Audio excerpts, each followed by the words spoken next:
Hello and welcome to the Shack News Chattycast, the podcast that locked its S-foils in attack positions.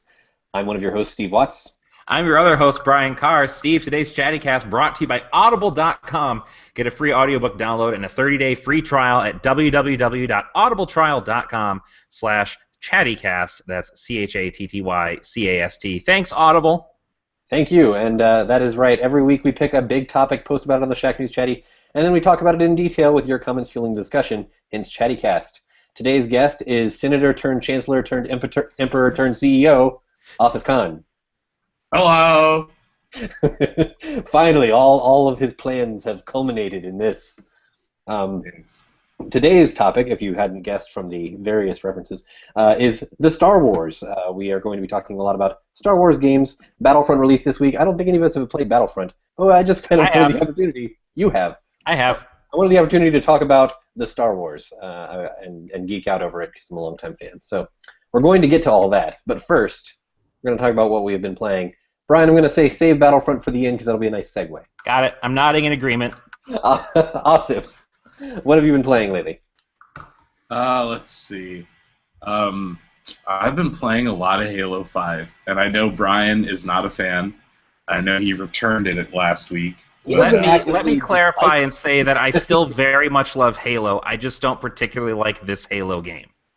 I remember, I've been listening, because I listen to the Chattycast, and you guys are complaining a lot about the single player. And you know what? I don't give a crap about Halo single player. Like I never have. That's fair. And for a multiplayer Halo game, this is one of the best. This is one of the best I've seen in probably since Halo 3.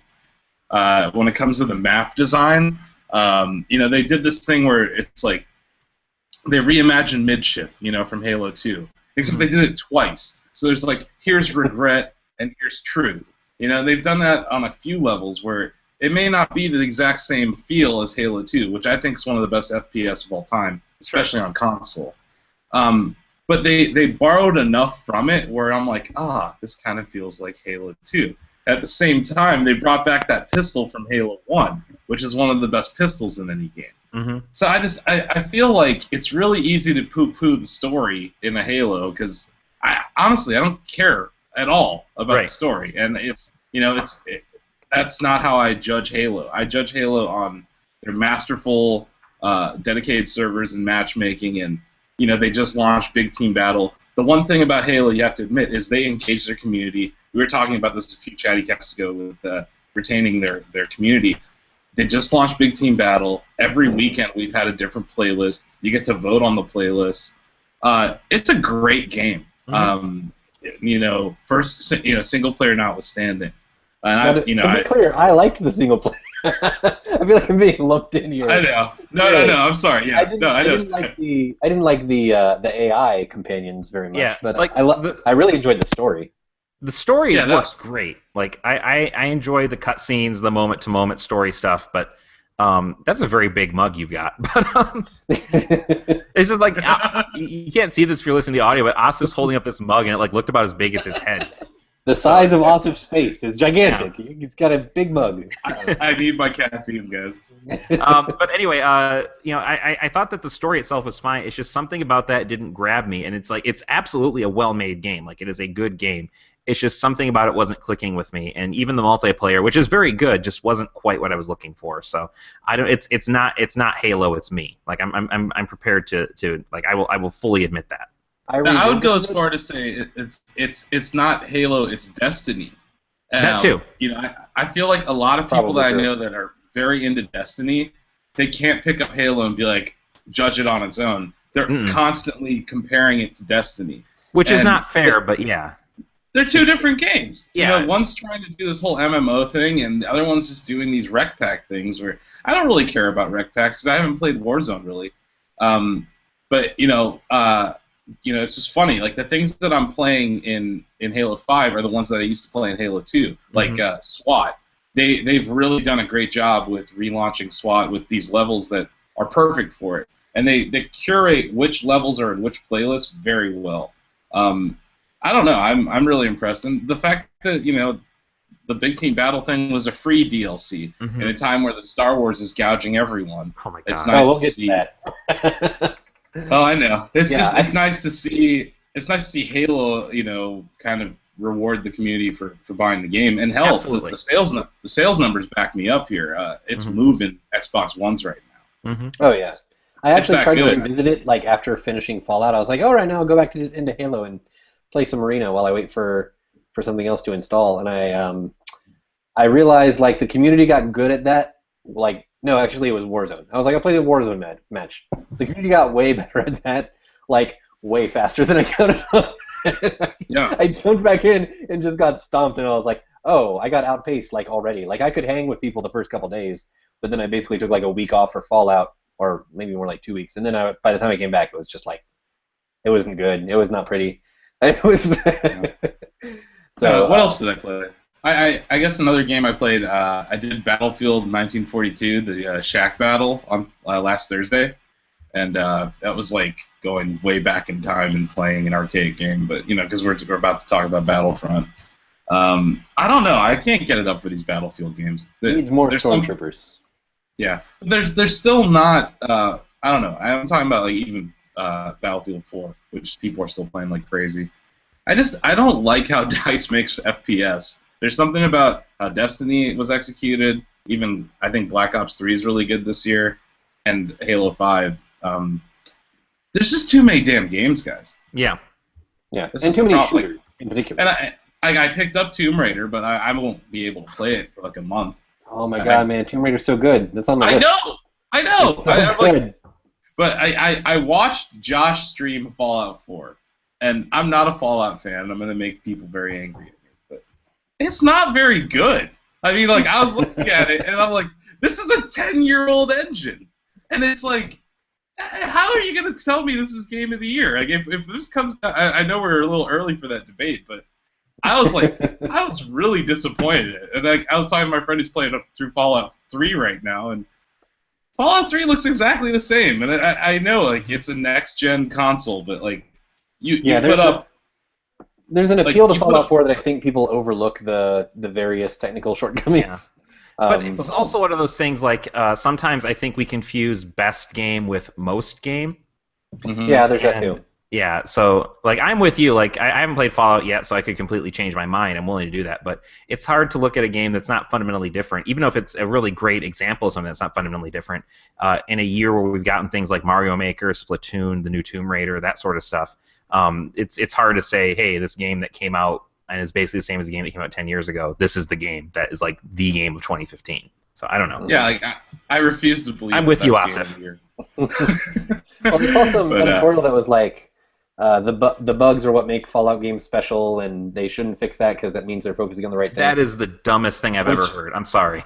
Yeah, but the it's reason true. I saw it is that like Pete Hines from Bethesda liked it on Facebook, so No, somewhat but it's self-selection. true. Like, you look at how many funny YouTube videos have been created just because of Skyrim bugs, or Right. I think Bethesda games do have this weird kind of like they get a pass because they're lovably buggy as crap, and like Yeah. and I think it's because, and I credit them for this. They try to make these massive game environments where like Right. you can do everything, and it's like you said, a lot of game. Yeah. But at the same time, it's like there's other games like GTA 5, right, which is also a lot of game, but it's beautiful at the same time. And they take their damn time to make an engine each time they do like a landmark GTA. And it's just like I think it's lazy to make a game for a next gen system and have it be your flagship game, and it looks like no better than things that came out on PS3. I mean, that goes back to my sort of main criticism of the game. It's like, the scope of the game is huge, but it's not really more huge than Fallout 3 or New Vegas. It's the same level of huge, and so with a 7-year gap between those games since Fallout 3, my review's main criticism was like, in this 7 years they sort of produced a thing that is the same level of huge, but hasn't really expanded its vision in any particular way, and also hasn't fixed the bugs. Like if they had fixed the bugs and delivered this really pristine experience with that level of scope, that would be one thing where it's like, okay, I see where that time went. or if they had kept the same level of bugginess, but the scope of it had expanded even more, it'd be like, oh wow, this is even bigger than it was before. But it really wasn't really either of those things. And I liked the game. I gave it an 8, but like I said on I think last week's show, like it's probably not in my top 3 game of the year contenders. I might leave it off my top 10 entirely. That sound we're hearing is just like thousands of people like walking off. Unsubscribing. Oh, I know. I'm like trolling the whole Shack News community right now because every day Come it's at like me, bro. Fallout 4, Star Wars spoiler, Fallout 4. It's like that's all the chatty is right now. So I'm sitting there from the perspective of somebody who's like, I'm playing Hex FRVR still on my phone, which you guys should be playing. Every couple days I see a new thread that's like, hey, it's been a couple days, let's start a new Fallout thread. How you doing? Yeah, it's like. I'm like, I get it. You guys like Fallout. It's okay, but I have nothing about it. I want to play it eventually. Like I do. Like I wanted to play it, but it didn't grab me in the same way that I kind of hoped it would. After Fallout 3 was like a really special game for me, and this didn't hook me in the same way where I was just like, oh my god, I want to play this game forever. Well, I think partially too. Like, do you think it was because you got to kind of walk around in your backyard in Fallout 3? Like that might be too. Yeah, I mean, like it was set in the DC area. Like, yeah, so you knew the area a little bit better. Although I distinctly remember one thing that is a huge improvement of Fallout 4 over Fallout 3. I distinctly remember trying to get into like downtown DC areas, and there were areas where blown out buildings just created like just sheer walls. That is like I see the waypoint is like 2 feet from me in this direction, but I have to go around all of these government buildings. Fallout 4, it feels like they very directly address that criticism by making the Boston area is fairly open. It's got narrow little streets and stuff like that, but you can because Boston, but you can basically find your way around without having to make some huge circuitous route. But anyway, we can stop hanging Fallout out to dry. Box, have you been playing anything else? I mean, that's like I said. It's I've been playing this mobile game still at Hex FRVR. It's kind of like Tetris. They're releasing an update for Supercard. I know. I told you I kicked the habit. Quit bringing it up. Like it's. I'm finally off the junk. I keep trying to get you back in. You're like, hey, you guys talked me off the ledge last year because that was my game of the year, and everyone's like, no, it's can't be game of the year. Barely a game. I will tell you, like, if it were up to me, I would have backed you up on that. Because last year, honestly, there wasn't a definitive game. Like we picked Dragon Age Inquisition, but really, was that the definitive game of the year? There were some great games that came out last year. But yeah, and now I see what you're saying. Like a year removed, it's like, well, yeah, it was good, but it wasn't like oh my god, this is a game changer. And the other thing I think is go just one more dig at Bethesda. They released because we're talking about last year. They released Wolfenstein New Order, which was a beautiful game, and it relaunched the franchise, and it was gorgeous, and it was fantastic and fun. And then I see Fallout 4, and I'm like, this is the same. Yeah. I know it's a different dev studio, but this is the same company that released both of these games. And then you put Wolfenstein next to Fallout 4, and just tell me which one's at least looks better on the surface. And I'm like, I don't know. Yeah, it's no contest. But yeah, it's really been a lot of Halo 5 for me. I want to get back into Mario Maker. I've been playing a lot of Halo. Mario Maker's getting some Game of the Year buzz because if you want to talk most game, that is it. That's most game, and you could also make a case for best game. It's infinite game. Best thing to happen to video games in 20 years, guys. So speaking of gorgeous potential Game of the Year contenders, I have been playing Tomb Raider. Or Rise of the Tomb Raider. It's kind of a stupid title, let's be honest. But I'm not really that far into it. I just kind of started the other day. I don't know how to explain where I am without spoilers, so I won't. But it is gorgeous. Oh my god, the opening of that game with the snow and the mountains and oh my god. Yeah. It is incredible. But also it's just like a really solid refinement of what was a really great game in the first place. I really enjoyed the Tomb Raider reboot in the first place, and this refines it and sort of de-emphasizes the things that needed to be de-emphasized, like the weird torture porn, and makes it sort of a more personal story, less gobbledygook. And also you can upgrade Lara's like language skills. Which Yes, I think that's is the just best part. like an amazing little game mechanic that they have that you can like the more writing you find in a certain language like Russian, the better she can translate it, and then once you get to a certain level of translation, then you'll be able to unlock relics. And it's like that's using game mechanics to emphasize her intelligence, which is a really different kind of thing for a video game to do.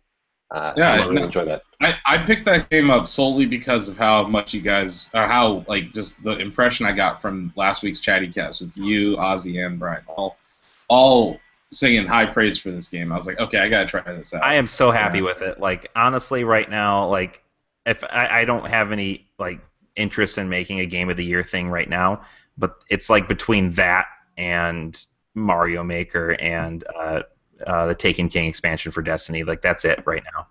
Does that count? Does Taken King? I think so. It's basically a new game. I don't know. I mean, this is going to be like ultimately, I have no say in this. You guys make the decision whether DLC. That's the. Maybe we should do top, DLC of the year. Yeah, we could do that. That it wins that in a walk. Like that's not even close. It's like the best animated category. Like, and Splatoon is up they there. just make that so that something can win. Yeah, but I guess that's the conversation we can have a few weeks from now. But Tomb Raider's great. I'm already starting. I've been starting my campaign for Super Mario Maker. I'm taking down Fallout 4 and I'm just pushing. I'm pumping Mario Maker. I will tell you right now, Asif, I can be bought. Like, we're gonna do this. We're gonna do this Trump style. Yeah. I will be shocked just knowing, like at Shack News we do things a little differently. We let our chatty have a vote, but they are just one vote among all of the staff. So they basically count as a staff member, a 20th staff member or whatever it is, whatever it is this year. I don't know exactly how many staff members we even have. So their vote is going to count, and I can't imagine that Fallout and Witcher aren't going to be on there. But I'm not really sure where either of those are going to be among the staff, so they might just get outweighed depending on how the rest of us rate things. What a weird enterprise this whole Game of the Year business is when you think about it. Oh, it is. It's super bizarre. Like, we're going to be starting that right after Thanksgiving, probably, because we need to have time to tally things and prepare our articles talking about things and all of that stuff. So play some games. I still need to at least experience Metal Gear before I complete. Oh my God, Metal Gear's so good. That's exactly. This is the problem. Last year I forgot about Metal Gear. Yeah, Metal Gear's up there too. Yeah, Metal Gear's up there. Ori and the Blind Forest is still up there for me because that is such a gorgeous, sweet game. Anyway. Dude, no, that game is beautiful and great, and it made me have the feels. Okay. Yes, it is very sweet. So anyway, I just have a long-standing desire to chide Steve for everything he loves and believes in. That's true.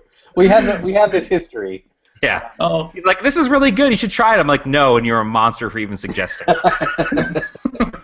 That's pretty much, you just summarized like all of our conversations. Anyway, the other thing that I've been playing, which I'm just going to give very quick mention to because we got to get on to Star Wars, is Mario Tennis, which I know, Asif, you're a big fan of the Mario Tennis series in general. Yeah. This is not a good Mario Tennis game. I know. My review is up on the site. I was happy to see that the criticisms, sometimes you're a little like nervous, just behind the curtain. Sometimes you're a little nervous that it's like, am I alone on an island here? Am I going to be like the only one pointing out all of the shitty things about this game? Yeah. And then reviews came out and it was like pretty much everybody was like, yeah, this is barely a sequel. It's so weird because the Mario Tennis entry for the 3DS was actually good. Yeah, and this is less stuff than the 3DS version, which is something I brought up a lot in my review, where I was like, why does this have less stuff than a 3-year-old 3DS game?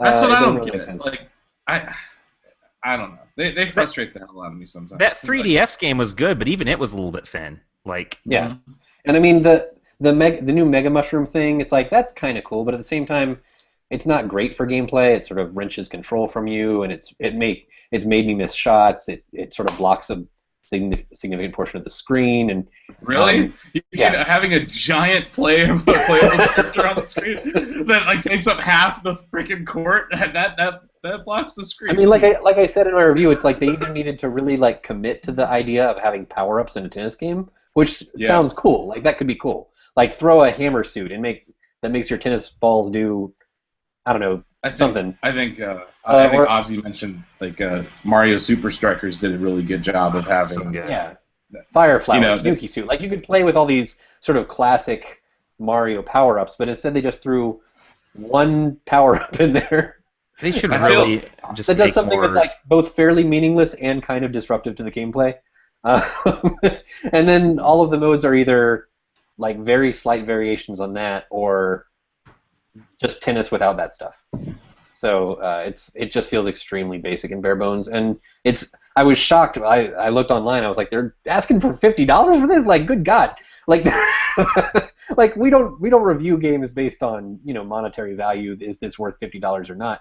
But just like the fact that you can get the 3DS version for 20 or less, and it's got more meat to it. It's an insane ask of the audience. it's weird. Like Nintendo, I'd say they had a decent year going into September when they launched Mario Maker, and it's like Yeah. going into Christmas they have just tanked. Yeah, And I mean, it's like the Animal Crossing game was, I mean, it was almost more like an activity. Like I hesitate to call that a game. There were no goals. There's no fail state. And then they have this announcement to announce that they're delaying their mobile game, which no one really wanted anyway. And Yeah. it's like, that was, just that was look bad. at how it's really scary to me how they're faltering going into the end of the year. I'm I hoping same it time- means that they're focusing on next year. Yeah, I Yeah, think like, so. I haven't I heard hope much next year's about gonna be awesome.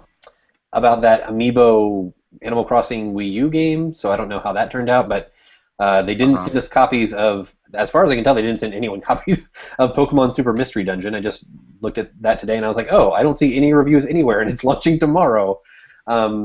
So I don't really get what's going on with them this year. Somebody brought up Chibi Robo in the discussion of their sort of week and Yeah. release calendar, and I was like, I liked Chibi Robo. That's like No, my no, one Chibi Robo exception. is amazing. Yeah, I will not- that poster's just wrong. Yeah, But, I liked Chibi Robo quite a bit, but the rest of their output post Mario Maker this year has been And the Pretty weak. the delay of Star Fox and then showing it to us on the direct and still trying to tell us how great the gamepad controls will be for it. its gamepad it's controls are so just- bad. It's just not going to be fun. Like they took a game that like I understand the graphic fidelity of Star Fox has never been the thing. It's like, oh my god, look at this, because they kind of want it to be fast and 60 FPS and fun. But the controls were always so good, dating back to the SNES. Why Yeah. would you change that? Just in the name of a gimmicky controller. And Like, and I love the gamepad. I like the second screen. I get that whole argument. But in this case, it's just dumb. the reason Like, it's bad should be really like self-evident too, because they're, instead of having the classic behind the back control where you intuitively know, okay, left means left, right means right, I'm looking behind the back here. They make it so that like the camera is shifting, so you're looking at it from the side and then from the front, and it's like I don't know what Oh, no. controls what now. Like You can barely even look at the TV while you're playing it. You have to be looking at this and then looking over here while you're going that way still. It's and it strikes me as insane that this was like Miyamoto's like pet project of things to make the gamepad like a necessary part of gameplay. Because a few years ago, when it was basically just a tech demo, it was like, well, Miyamoto's current project is we need to figure out a way to sell the Wii U. We need to figure out a way to tell people like, hey, the gamepad augments gameplay in like a meaningful, significant way. And so Star Fox since then has been his pet project as like the showpiece for the gamepad, and it is awful. And it's like, Miyamoto, really? Like one of the most famous names in game design. Well, like I- thought this was great. I don't know. I hope that the lack of detail in Star Fox is just because of like we were talking about. Maybe they're just looking forward to next year, and the most important game for them is Zelda for Wii U. Like that game can't suck. So I hope that they're putting all of their assets towards that. I think also next year's like was it the 20th anniversary of Pokemon or Yeah, something? They can't 25th or just port yellow, blue, and red, right? Like Mm-hmm. there's got to be something else. So I feel like no, but what they have going on with the Ingress developer Niantic, there's going to be a Pokemon app that I think will be really good next year. So Yeah. I'm hopeful. I'm hopeful for next year. But man, after I read your Mario Tennis review, and I was just like I wanted it to not suck. Like we played it at E3. and I already had a feeling it wasn't going to be good, but like it was still Yeah, Mario but Tennis, and even then, you couldn't tell like just how anemic it was. You basically just played one mode, and yeah, you can come away from that reasonably thinking like, okay, well there'll be a lot of other modes and ways of playing. And it's like, nope. yeah, that No, was there are what not. was that was what was pretty scary at the time. It was like we played Star Fox, and like we were all underwhelmed, and then we played Mario Tennis, and we were like, Yeah, and I love But me some Star Fox. So they I should don't have know. just made Mario Golf for Wii U, because I would have bought it and played the hell out of See, it. here's But my. you know, I'm gonna bring this up over and over again until Nintendo does it. Is mini golf not a thing in Japan? Because Mario mini golf would be amazing. Make it happen. How is didn't this they a have nice a? idea? I thought that wasn't that a mini game in one of the Mario Golf games? I think Maybe. so. Like I Maybe maybe think they the make it a full 64 game version. with like a Bowser Yes. who's like a mechanical Bowser whose mouth is opening and closing. You have to hit it at the right time. It'd be great. It'd be great. In the world of remasters, just remaster Mario Golf 64. I would buy it. Toadstool Tour also good. Yeah, I The mean, best even one, though, the best one is Mario Golf Advance Tour. Oh my God, the hours my then girlfriend, now wife, and I lost to that game. I've got the 3DS one still loaded on my. See that is a good example of a sports game that committed to the power up thing. They have a particular mode. You can still just play golf, Mhm. golf, but they have a particular mode where it's just like this is the mode that has power ups, and you're Yeah, gonna have like they a nailed fire flower golf ball. And Yeah, yeah. That most recent Mario Golf also great. They have not made a bad Mario Golf game yet. no, that's what I was saying. It's like I love Camelot. I don't know if Camelot's still making their games, but like I can't. the dev team behind the Mario Sports franchises has been great for a really long time, and it was just sad to see that tennis. I know tennis is hit or miss for a lot of people. It's not a popular sport. Like, I remember last year there was a rumor of a volleyball game that was going to come out with Mario characters, and then I think a soccer game would have made more sense. It just Was I don't that know. the one that was I think Next Level Games was working on it, and it was never released, but they Yeah. had like a bunch of like wrestling moves in it and yeah, stuff it was like that. Like I was Yeah. totally into it. Yeah, They should have just made that game instead of tennis. the wrestling I would've- volleyball matchup. That's what I'm saying. Like Next Level Games is being wasted on a Metroid game. Don't put them on Metroid. Like put them on Mario Sports. Like Poor it's a Metroid. franchise that has a future. All right, we gotta actually move on. We can Oh, just you talk didn't ask me what I played. for the entire hour. But Brian, what have you been playing? I guess one of the things I played, I guess we can talk about. But I also played Call of Duty. I'm playing that. Yeah, It's a Call of Duty game. Black Ops 3. Yeah. And the campaign is not as good as the multiplayer, but it's all good. I'm enjoying it all. I have a purple shotgun, so I'm into it. But Y'all don't know about Brian? yeah, Y'all don't know about Brian? no, Sorry. believe me, they're not making commercials about me. Like, trust me, I don't like. I got kicked. I believe I got kicked from a game. I was playing like hardcore kill confirmed or something, and I accidentally murdered my teammates like 5 times. I think I got kicked, and they were right to do it. I was a liability. But anyway, I send them all personalized apologies. I would, but I don't care. Okay, so the best feature about the new Call of Duty is the fact that you can mute other players like right off the bat. Like you can go into the option menu and just mute all other players. It is beautiful. I have never enjoyed Call of Duty more. So, but I think the been a big thing, feature in Halo for like 5-10 years. I know, but I've only started playing Call of Duty in Call like of the Duty last finally got the memo year, that people so, online are assholes. yeah. Well, But I mean, think, Oh, go ahead. I was gonna say I think the big thing we should probably talk about to get back on track though is Battlefront. Yes. So, do you want my unvarnished opinion of Battlefront? Sure. Yes. It is merely okay. That's kind of Um, the consensus I've been seeing around. I mean, like, look, if you're looking in terms of the presentation, the atmosphere, the aesthetics, it's perfect.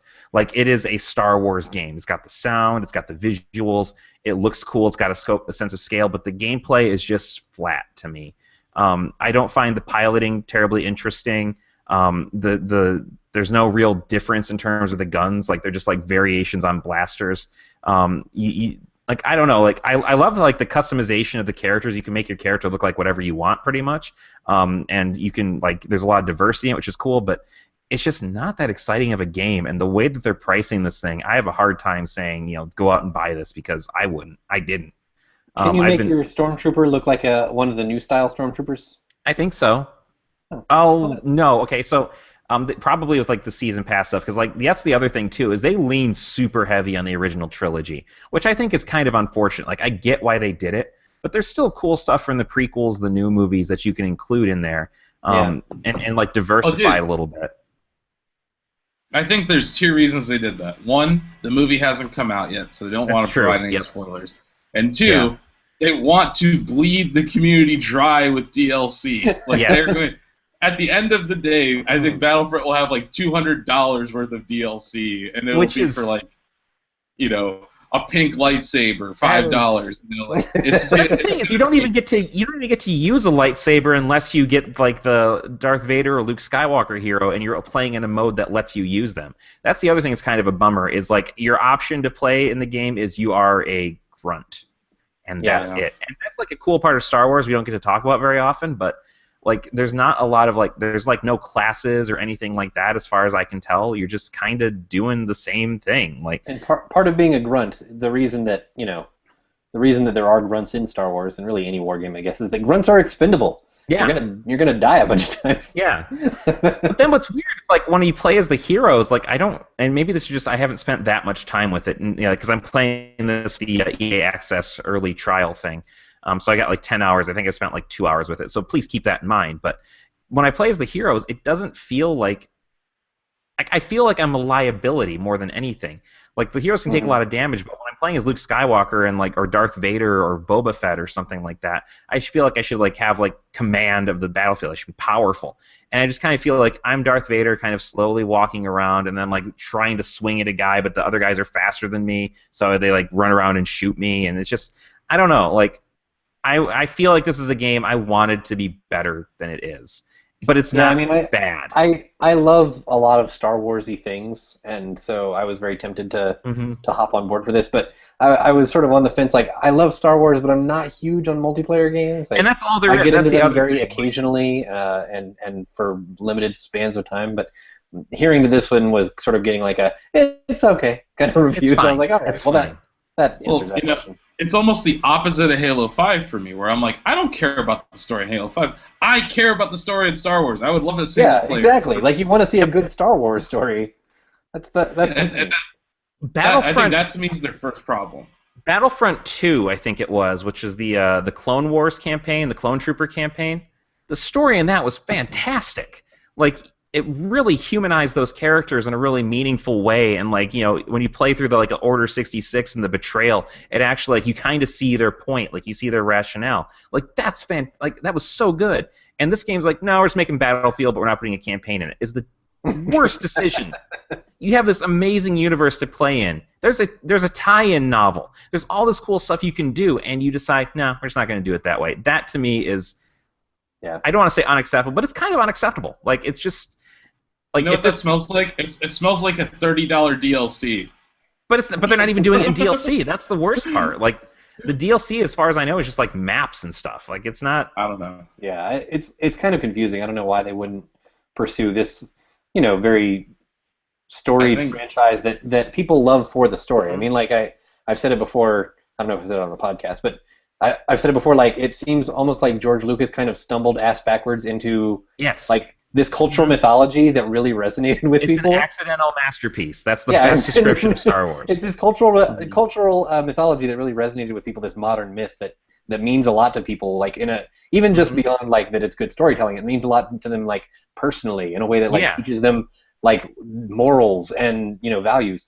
And then 20 years later, he had no idea what to do with it. But like when you get to games these days, you need to capitalize on that story because it does still mean a lot to people. That's why people are excited about Episode 7. Mm-hmm. Well, let's be honest just about Star Wars consumerism real quick. Yeah. I think standing in front of the Darth Vader statue. Right? No, I think DICE was in a hurry to get this game out before the movie for maximum profit. And that's why the DLC exists. That's why they're nickel and diming everyone. Oh, look, there's Star Wars cereal. There's Star Wars toasters. There's this thing. There's like I saw on Colbert a couple days ago. There's a CoverGirl is doing lipstick and mascara based on Star Wars. Like this is a Star Wars economy. This is a Star Wars economy. I've got you know what I mean? Like socks on. Exactly. So my whole point is that like it's just about making money, and that's why it's not a great game. That's why it's a good game, and it may look really nice because the visual assets for Star Wars are beautiful to begin with. Oh yeah, gorgeous. But and it's just, but that's what's going on is they know we all love the Star we love Star Wars, and they're just milking us for every last dollar. I will say though, if you want a good Star Wars game this holiday, you go get Disney Infinity. That is the good Star Wars game. Yeah, and it probably has a better story. Anyway, it does because it's just telling the story from the other game, from the movies. I kind of wonder if part of this is pure baseless speculation, but I kind of wonder if part of this is not wanting to take any wind out of the sails of the other Star Wars game or games that are being developed. Isn't there one that is supposed to be very story focused? I want to say Karen Travis is stepping up. Well, Amy Hennig's working on one too, and she. Amy Hennig, maybe that's the one I'm thinking of. That wouldn't be surprised if they're talking to Karen Travis. She's done a lot of stuff with Star Wars in the past. Yeah, she also swore off Star Wars because the internet was terrible. But maybe she changed that in a professional capacity. I don't know. Mm-hmm. Anyway, we're going to move on to our big topic. We've sort of been already on it. Star Wars Battlefront launches this week, marking the first volley in EA's master plan to hoard all of the dollars. An online multiplayer-focused shooter hits alongside a re-release of the Super NES classic Super Star Wars, which got us thinking, what are some of our fondest Star Wars game memories? This week we're taking a break from our serious industry examination to indulge our inner child. What are some of the best and worst Star Wars games? How many Hoth battles is too many? Is Dash Rendar kind of dumb? Yes. I'm sorry, wait, were we supposed to, is this a hypothetical, or do you want my actual answer? That was somewhat rhetorical, but yes, you got the correct answer. And you automatically get a point for beat the doc later, because that was going to be a question. No, but yes, let's talk about. I thought we could make this sort of a broad retrospective of Star Wars games. Speaking personally, my first Star Wars game memories are on the Super NES, the Super Star Wars, that trilogy, where they took some pretty funny creative license if you go back and look at them, with what they had to develop as boss characters and such. But that just came out on PSN Tuesday. Yes, Super Star Wars. I'm debating picking it up because it's been years since I played any of those. Yeah, the other thing is those games were like balls hard. Sure. Things I played Super Return of the Jedi. I think that was the one that I rented when I was a kid. Yeah. And I just remember every time he pulled an Ewok level up, he's like, "Yip cha!" It's just little Ewok noises. It was cute. But I remember I had watched Star Wars as a kid, but I didn't have very clear memories of it. I sort of remembered it in very vague terms. But then when I played Super Star Wars, that was around the time that they were doing this whole relaunch, reinvigorate kind of effort, and that's around the time the books launched and all this stuff. So for the longest time in my head, I kind of had story confusion over what was really in the movies and what I had seen in the games. It's not as bad as the one Japanese Star Wars where Darth Vader turns into a scorpion or something. I think that was. It wasn't one of the Super Star Wars games. It never got released here. That was the NES Star Wars game, I think. Yeah, it's Namco it was Namco. I think it's just Namco did it. Yeah, and I remember the NES Star Wars games being pretty much impossible. Also, but yeah, that was sort of my earliest Star Wars memory, and I still have sort of a fond soft spot for those Super Star Wars, Super Empire, etc. So what about you guys? What are your earliest / fondest Star Wars game memories?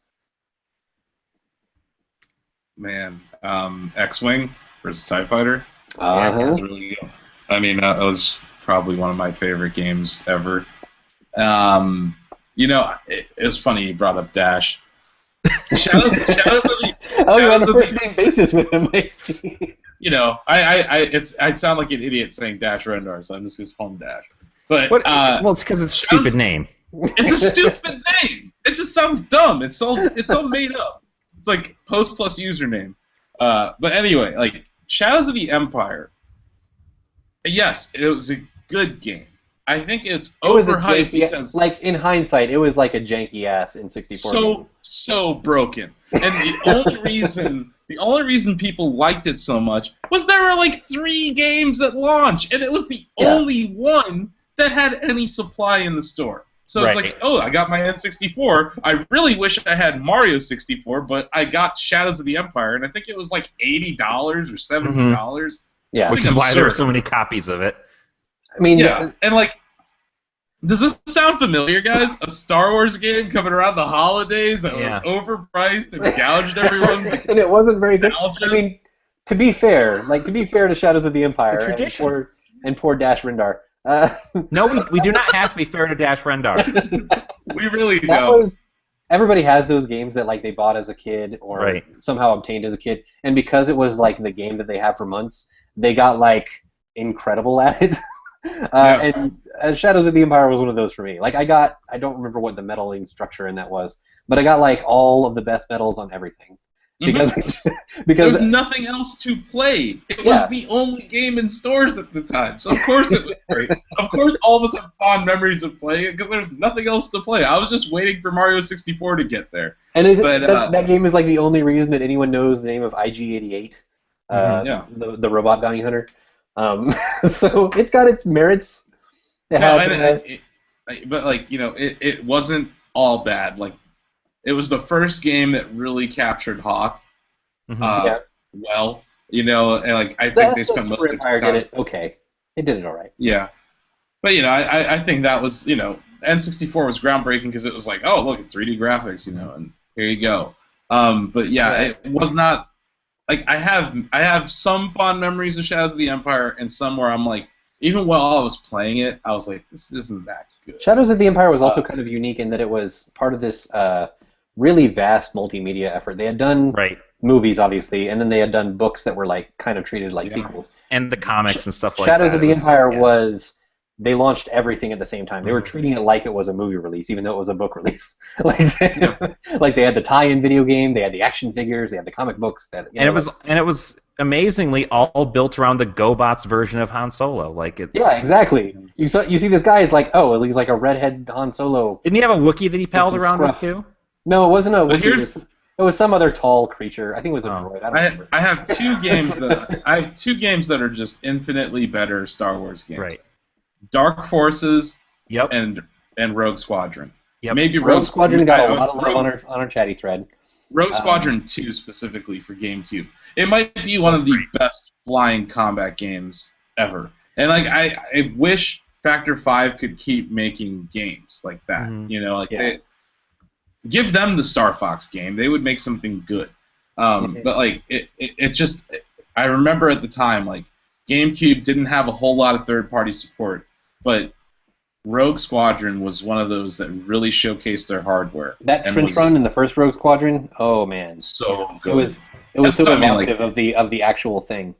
Sailor of Fortune said the Rogue Squadron games were excellent. The second most especially, since it had great graphics, the most true to the movie missions, and was a great launch title for GameCube.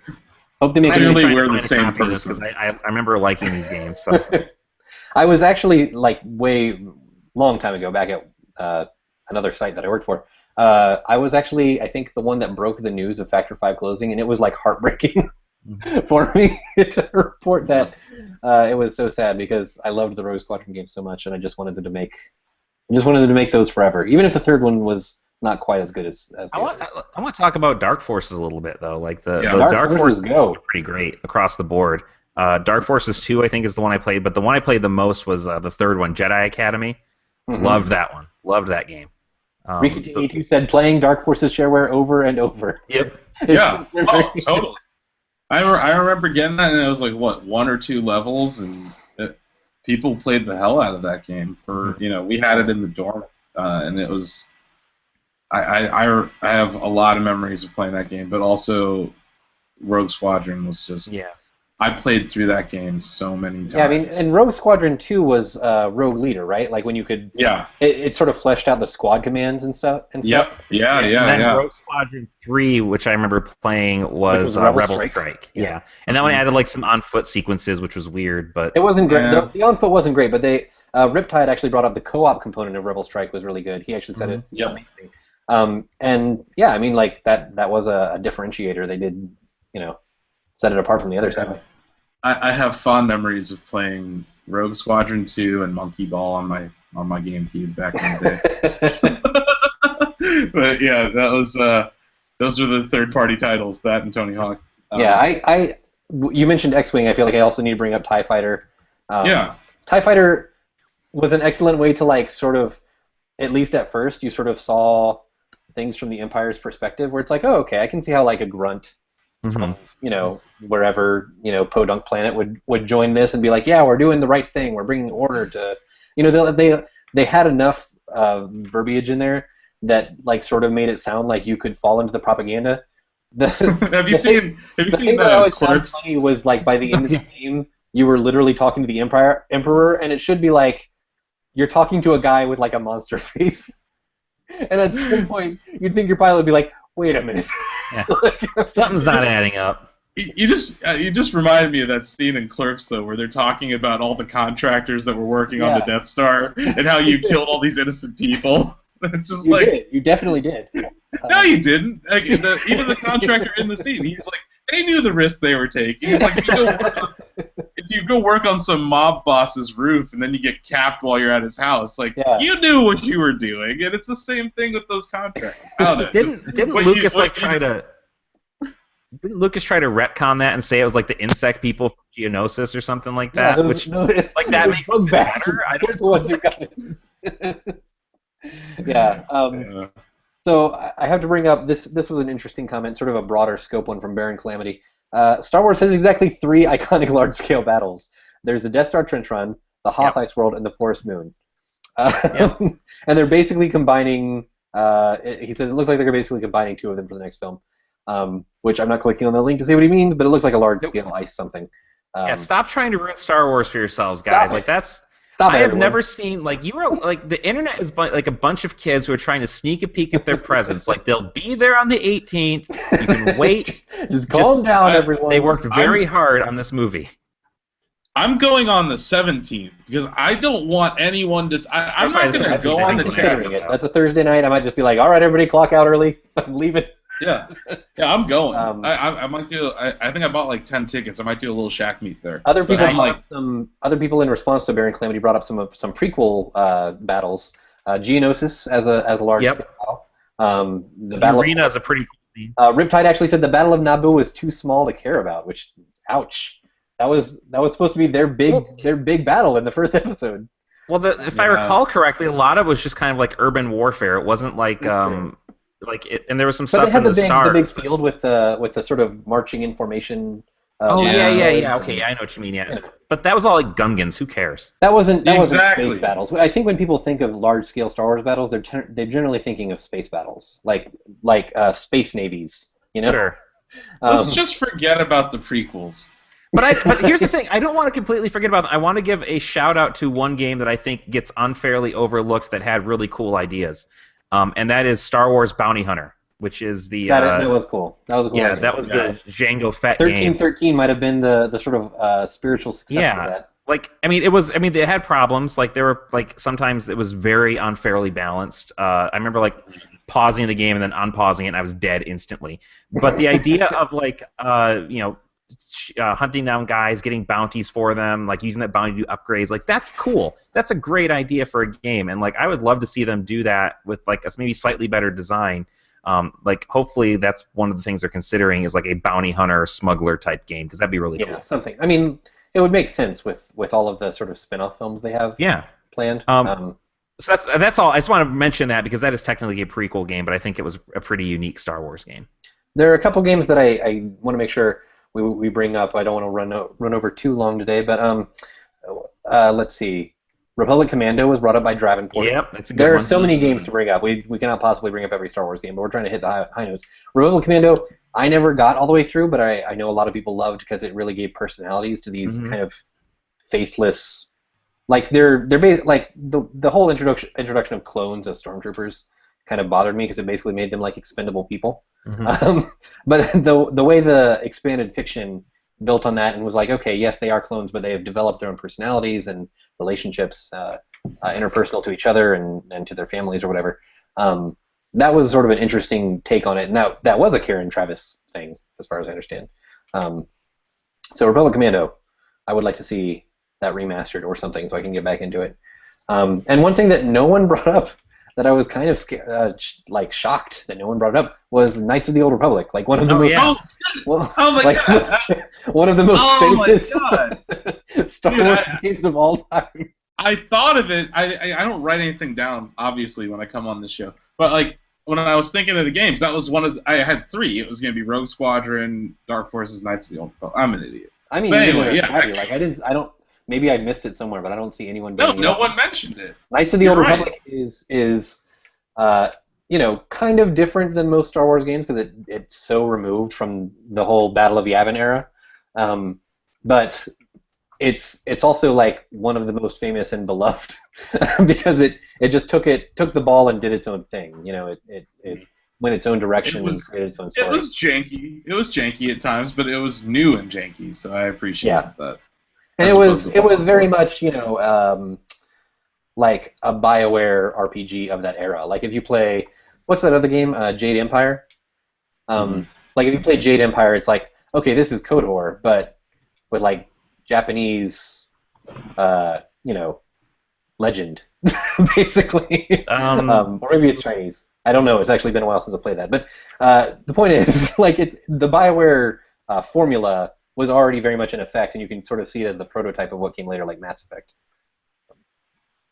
You know, another one that's worth talking about, very, very briefly, was Rebel Assault. If you played Rebel Assault 2 is the one I played specifically. That was like the full motion video Star Wars game, where it's like it was. I don't know. It wasn't like good, but I remember playing it, and I remember thinking it was kind of neat because I played on the PlayStation. It's like, wow, look at this cool video, and like the game itself was kind of crappy, but it was entertaining. Yeah. And one I have to bring up just because it was brought up by someone else, and I actually have memories of this game. Trapped in Suit said, "I'm one of those weird fans of Star Wars Rebellion. It was surpassed in most ways by Empire at War. That first time you built a Death Star and slowly moved across the galaxy and destroy a planet was glorious." I'm sure it was. Trapped in Suit. I'm not doubting you, but as like a 12-year-old or whatever who got that game and tried to play it, I was just like, this is so boring. I didn't understand what it was at the time, and it just bored the crap out of me. There was a really solid one called Droids. And it was like a Lemmings like puzzle game with the pit droids from the pod racing. Yeah, I remember we played that one a lot. Something that we'll see later in our game is that there was a trend in Star Wars games to basically just like take existing genres and even basically existing series and just kind of put a Star Wars skin on it. Sure. Which I think is probably why the games that sort of surpassed that, like Knights of the Old Republic, that sort of did their own thing, are the ones that stand out to us the most. If you were about to say something, I cut you off. I'm sorry. I had two things. We left out Star Wars Card Trader, which I remember Steve mentioning. The game of the year 2016. Yeah, right. There's a reason that game gets left out. I know, but also I kind of wanted to do a tangent. What's your favorite Star Wars movie, guys? Just curious. Mine? Yeah. Mine's the original. I'm a big fan of A New Hope. I think that's like the purest form of Star Wars. And when you go back and watch it, like knowing what you know about the prequels and what comes after, it's kind of like it's interesting because, like, one, obviously the people making the movie had no idea what this movie would become, but it kind of gets reflected in the characters. Like, they have no idea what they're up against, and like watching that movie, knowing what we know now, it gives like this whole kind of like darkness to what's really kind of a light and fun little adventure movie. But it's still my favorite of all of them. Ewok Adventure is no, like that. Like you could ask me that. You could ask me that question on any day, and I would give you a different answer. It's always going to be one of the three originals. I know Return of the Jedi gets shit on a lot, but like for me, I'll just say that because nobody ever says that. Like I love the original. I love Empire for all the reasons that everyone would ever say. But in defense of Return of the Jedi, which I think is at least close to tied with those, if not on par with those. It's like the culmination of all of the symbolism and themes that the whole thing had been carrying through, and it ties it up in a really nice way. No, the reason I asked it is like asking a parent who their favorite child is, but like except for those three that we don't talk about. well, yeah, exactly. Those are from a different marriage. I will go to the mat saying that Revenge of the Sith isn't terrible. I agree. I wouldn't say it's as good as any of the original three, but it has some really strong moments in it. And I think that Ewan McGregor, does not get nearly enough credit for being as good as he was as Obi-Wan. Yeah, like he is the core of that movie to me. Like how do you even be good when you basically have to talk at a green screen for like? No, half the time. Like Well, I'm he just was, like, he was no, you shocking. can't. I'm agreeing with you. I'm saying like he was shockingly good considering those hurdles. Like, Well, I mean, like that's I mean, the thing. It's like a good actor can do that, but yeah. we had that powerful moment where him and Anakin are you know, by the lava, and we see the genesis of Darth Vader throughout that movie, and that's why I think it's more powerful than either of the other two. Like you see a little bit of hints and foreshadowing in the first two, but Revenge of the Sith really does bring it back to the canon. My favorite's Empire Strikes Back, just because I love. It might be one of the best endings to a movie like ever, and just the way that they set up Return of the Jedi. But I frequently will link people the Yub Nub celebration when I'm celebrating something. True. It's like it's my go-to time to celebrate thing, and I'm queuing it up for the end of this month, Steve, just because I think we have something to celebrate. Check. I think Godfather 2 is the best Godfather in the trilogy, and I think Empire Strikes Back is the best Star Wars. That's a bold statement. I know. Oh, I know. And I think, but about New Hope, we had it on VHS back in the day, and this was like before I could even like write my name on paper. But I played that in our VHS probably like 400 times. And I would just like put it on and leave the room and go play with my toys while it was on. And my mom would turn it off and I'd run back in. I couldn't read or write, but I knew how to operate the VCR to turn on Star Wars New Hope. Kind of spurred on by the revitalization that I talked about with the Super Star Wars games. I think there was a summer that me and my brother basically watched the movies in order every night for like the entire summer. So it would be like Star Wars one night, then Empire the next night, then Return of the Jedi, circle back to Star Wars. Like we were basically like going through the entire trilogy twice a week for like an entire summer. It was insane. Yeah, like I think it's like trying to say, oh, what's your favorite Kill Bill? Like they're both good together. Yeah, you can't. It's volume 1, but yeah, it's part of a whole. Yeah. But so that let's movie move was on to extremely quick newsy bits so that we have time for Beat the Doc. Okay. I'm going to limit you both to a single sentence response to both of these newsy bits. Ready? Don't we have a thing to do first, Steve? We do have a thing to do first. Yeah. Go ahead, Brian. Audible is offering you, the listeners of the Shack News Chattycast, you jumpy the gun Jerry there, a free audiobook download as well as a free 30-day trial to check out their service. There's lots of great books on games, tech, hundreds of other topics to choose from. Every week we're going to highlight one that we personally enjoyed, or in this case is relevant to what we're talking about. This week you can check out Alexander Freed's Star Wars Battlefront Twilight Company, a new companion novel inspired by Star Wars Battlefront, and I'm just going to say this is the campaign of Star Wars Battlefront. It's the only thing you're going to get. Featuring a squad of soldiers caught in the trenches of the ultimate galactic war between good and evil. That's a direct quote from the Audible page. I have not read it, but you can check that out or any of over 150,000 other titles with your free audiobook download. Visit audibletrial.com/chattycast. That's audibletrial.com/chattycast. Or just to put this out there, basically like any other Star Wars book, they've got a ton of them on there. They've got a billion Star Wars books on Audible. That was the first one that came up, so that's the one we went with. And there's a lot of conventional wisdom about which ones are good, even though none of them really matter anymore because Disney did away with all of them. Any of the Wraith Squadron books and MedStar are my favorites. Yeah, Wraith Squadron, MedStar, the Zahn trilogy, all great examples. Just no Splinter of the Mind's Eye. No, Splinter of the Mind's Eye is crap. It's the worst by far. Anyway, so one sentence each on these newsy bits. Okay. Ready? Yes. Number 1, Assassin's Creed style game currently in development at EA. Huh? That was a good response. That was your sentence, Brian. My response is I don't care. Okay. Asif, I know as a vocal, I guess, non-fan of Assassin's Creed, I was curious. It's like good. The virus is spreading is my point. Anyway. Oh, I know. So next up, Nintendo Direct. There were a bunch of announcements that came out of the Nintendo Direct. I'm just going to focus on the big one that got everybody talking. Well, I guess we can talk about 2 of them real quick. Cloud is going to be in Smash Brothers. Cloud, you guys. Cloud Strife. Brian? I hate Cloud, but I love Smash Brothers, and I'm excited he's in it. All right, Asif. This means Final Fantasy VII will come out for NX.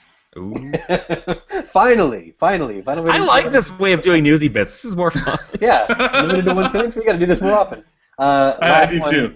Last one. Linkle, the girl Link, was introduced. She's got dual crossbows. She's cute. What do you think? This is great, and they missed an opportunity to just call her Link and change Link's name to Zelda like they should have years ago. Asif.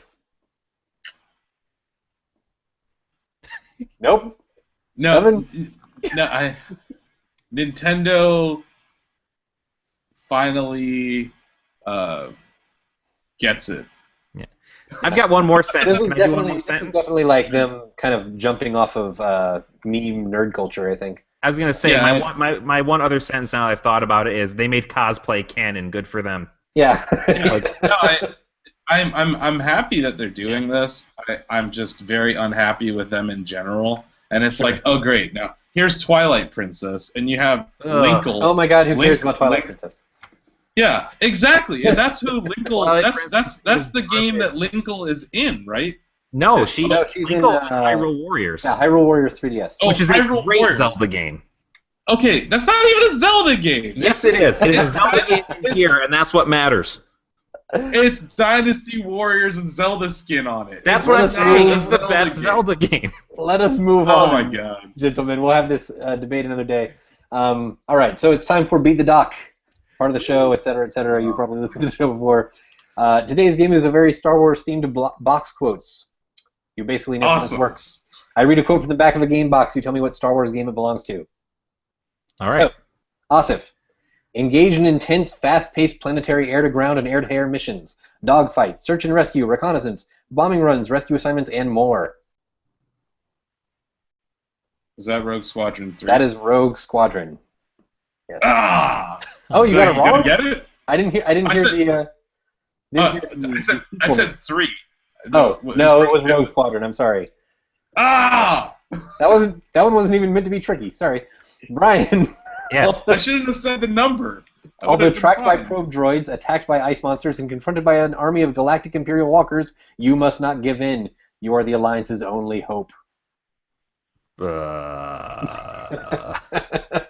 Is that Dark Forces?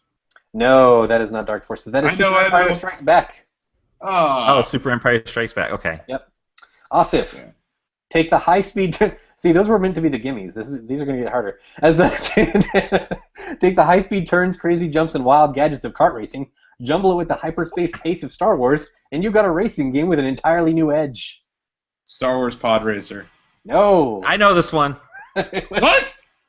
Star Wars Super Bombad Racing. I'm gonna throw my phone. They made Mario Kart but with Star Wars. It was stupid. Yeah, it looks That really does sound stupid. It's like little chibi Darth Maul I am driving a pod so. racing. Have I ever got an answer right on beat? I I'm always so think bad of at these this. questions as fairly easy, but maybe I need to ease up on you. All right, Brian. It's like Brown's lines every time. Single, Yeah. single and failing two-player modes for an all-out fighting frenzy. What? Single and two-player modes for an all-out fighting frenzy. That'd be Star Wars Masters of Terras Kasai, or how do you say that? Teras Kasi. I won't Teras get Kasi. on the pronunciation. Yes. Of course you know how to pronounce that. This man sleeps on Endor bed I sheets. secretly love it. Yeah. Could be the Wookiee straw. All right. Asif, you have a chance to tie it with this fifth and final question. This is the hardest one because it's meant to be a tiebreaker. It's also fairly long. Hold on.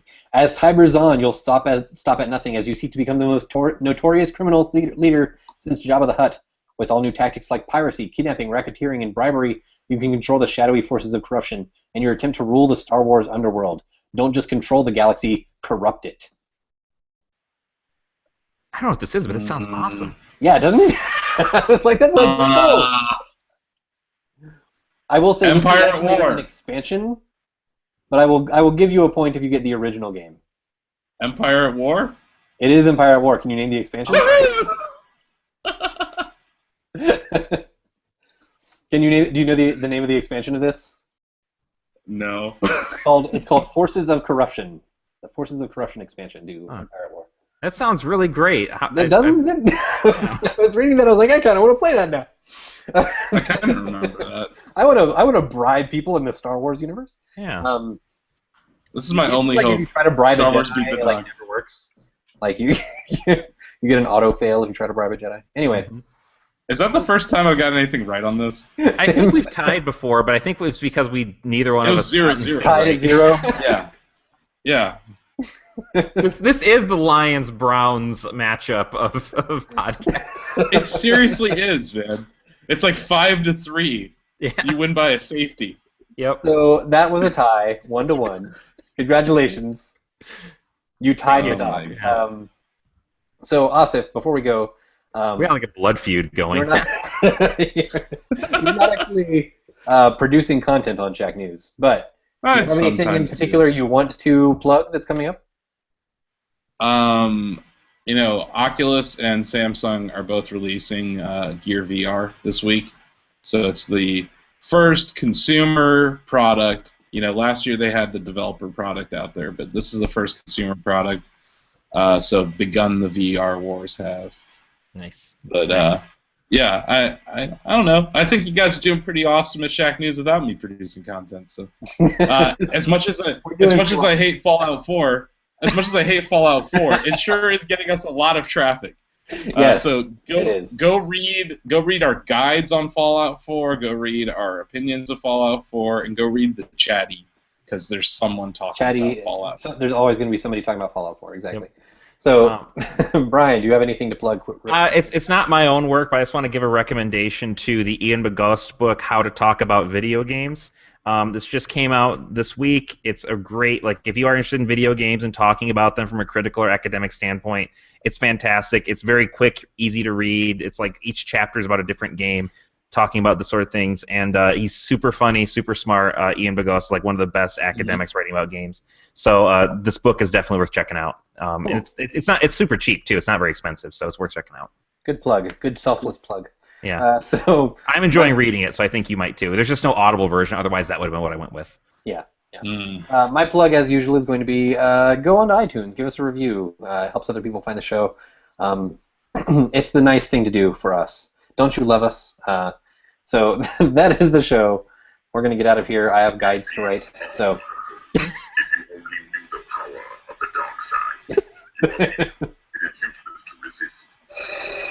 There you go. We find Asif's lack of faith disturbing. We're going to get out of here. I am Steve Watts. I am Brian Carr. And we will see you on Chatty.